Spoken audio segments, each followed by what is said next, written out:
If you're just joining us, I'd like to welcome you to Voice of Africa Radio 94 FM, and I'm chilling with the man himself, Mr. Olumente.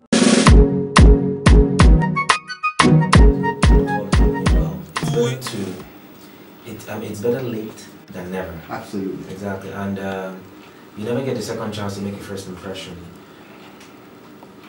Presumably, my first solo impression was Yahooze. Yeah. One of the, if not the biggest song to come out of any Nigerian artist over the last 10 years. For me, that was a mark that was close to impossible to meet or beat. I finally decided to narrow it down to Nawti. Naughty, naughty, very naughty, naughty.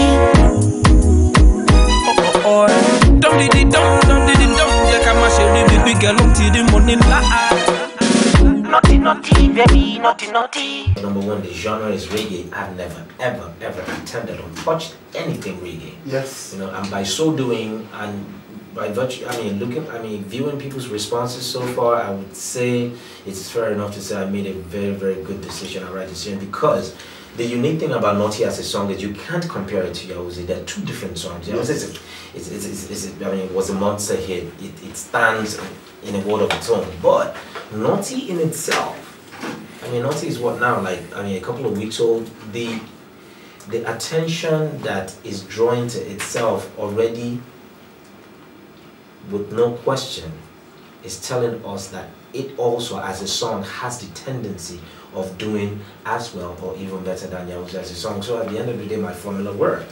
Yes, it took 3 years. Yes, it took so long. Yes, my fans have been waiting. But at the end of the day, your boy, Mr. Olumente, is back. He's here to stay. And you're going to enjoy so much in 2012 from your boy, Olumente. Naughty, naughty, very naughty, naughty. I didn't want to do anything that was half-baked. Yes. If it wasn't 100% in terms of productivity, if it wasn't 100% in terms of quality that I feel, then it's not good enough for my fans out there. And so far, based on reactions, based on comments, based on the buzz, I would like to say that it would be a fair assumption to say yes, the wait was worth it. And if I had to wait another 3 years after this whole new album to bring out something else that will wow people, I'd still wait for another 3 years. Because at the end of the day, I would rather be an artist that is known for quality and making a statement when it comes out. When Yahooze came out, it shut everywhere down. And to have that tied to my name that's the kind of legacy I want to be remembered by. Absolutely. To be remembered by an artist that is a trendsetter.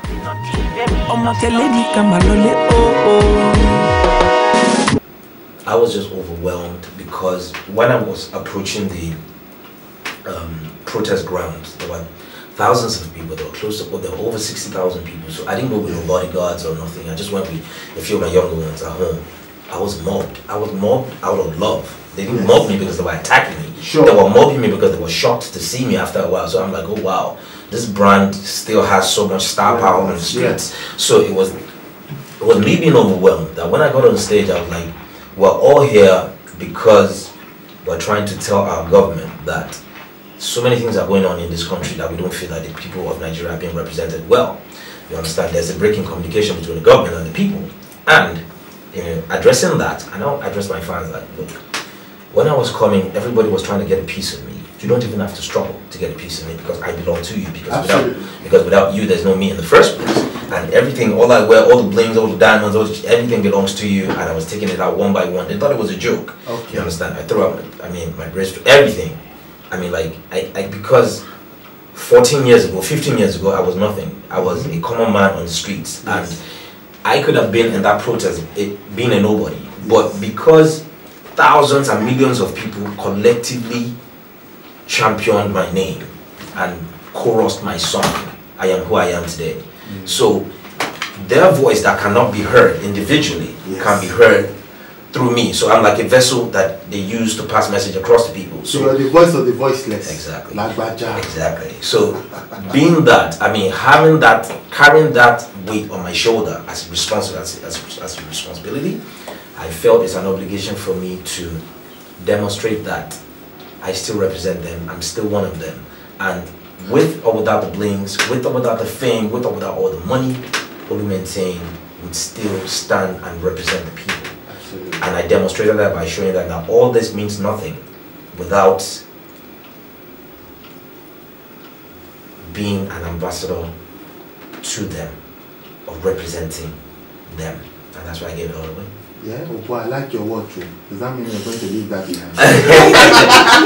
well, this is going away. This is my most prized possession right here. Yes. I thought so you're going. Listen, before you go, I'm going to make sure you're naked because your fans are here. No, my fans are. What's the entertainment? Vivacity. Okay. DJ Homeboy. Well, everybody this wristwatch. They're here. So you have to come. You have to leave this place naked. Okay. Me, I like your watch, and I know Homeboy likes your T-shirt. Okay.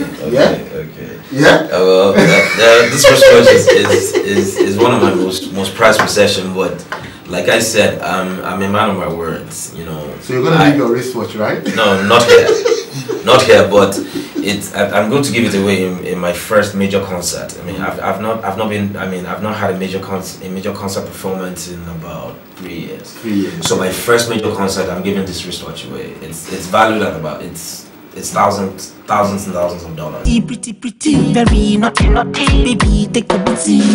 Push it open, grind girl like riding Kawasaki, girl, you make me feel high. Your lips bloody like red wine.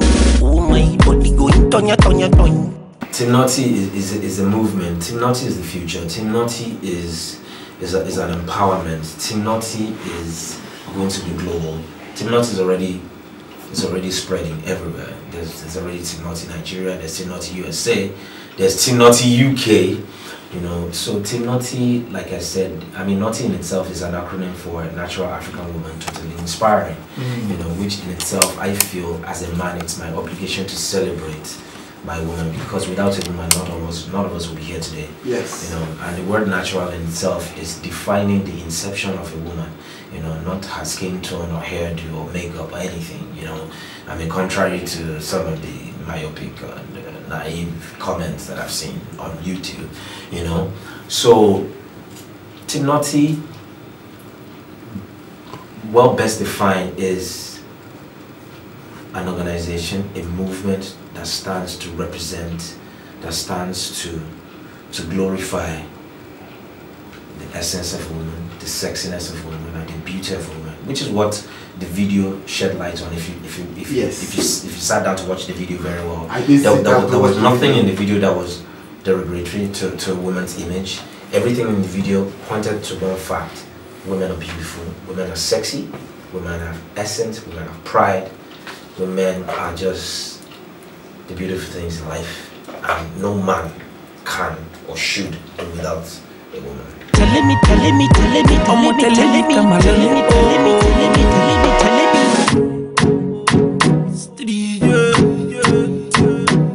To appeal to a wider audience, because now, I mean, the demographic that dictates the majority of your fan base now, you know, are a whole lot younger now. Absolutely. So for you to appeal to that demographic, you have to be seen to be or to have the phantom of youth. Yes. And the phantom of youth is being able to evolve. Look at the likes of LL Cool J, Snoop Dogg. You know, those guys are in their late 40s or mid 40s, and they're still evolving, and they're still kicking it with the 18-year-olds and everything. So that's what I want to be known and addressed by.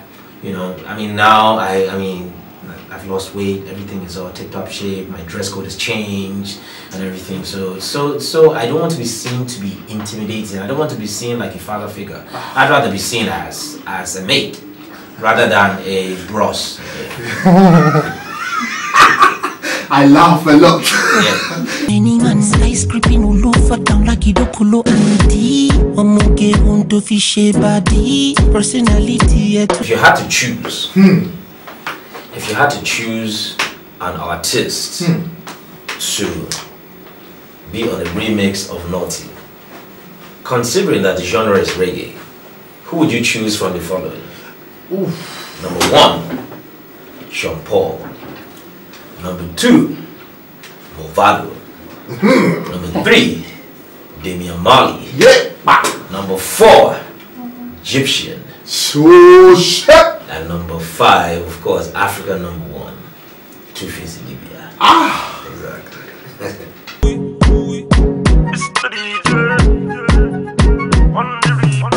Slow and steady, so nice. Up in the club, everybody party time.